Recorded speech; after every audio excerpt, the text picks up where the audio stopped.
Today, people gathered ahead of Election Day to talk about a proposal to help a city's understaffed public safety department. 13 News Sign's Josh Albertus was at that press conference today. And Josh, what did they say? Well, the Safe Wyoming Coalition put on this event today with officials and residents for them to express support for public safety and tell their stories ahead of that ballot proposal that is set to be voted on this week. Wyoming residents and city officials gathered on Sunday against the backdrop of a burned-down home to call for support for the city's public safety millage.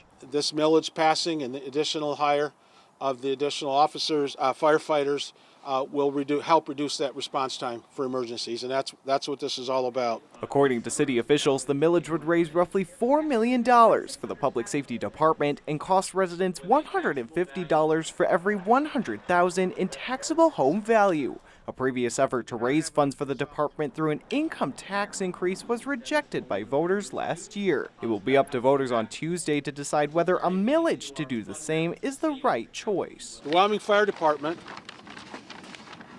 responded to 7,090 incidents in 2022, which is an average of 645 incidents per firefighter. We have currently 1.3 police officers per every 1,000 people. The national average is 2.4.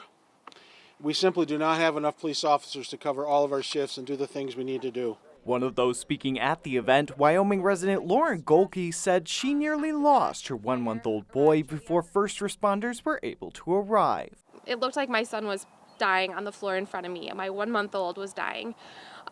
It felt like hours, but I can tell you with absolute certainty it was not. It was mere minutes before Wyoming PD showed up. With the millage's ability to fund 27 more public safety officers, according to the city's mayor, Golke said the potential to cut down response times is key to her as she and others head to the polls on Tuesday. This is really, really important.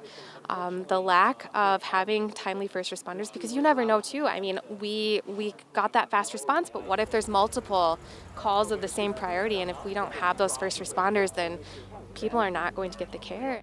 Now, if the millage were not to pass, it would be up to the city council as to how to fix the understaffing. If that were to happen, Mayor Vanderwood said the city would, quote, need to work really hard. Elena?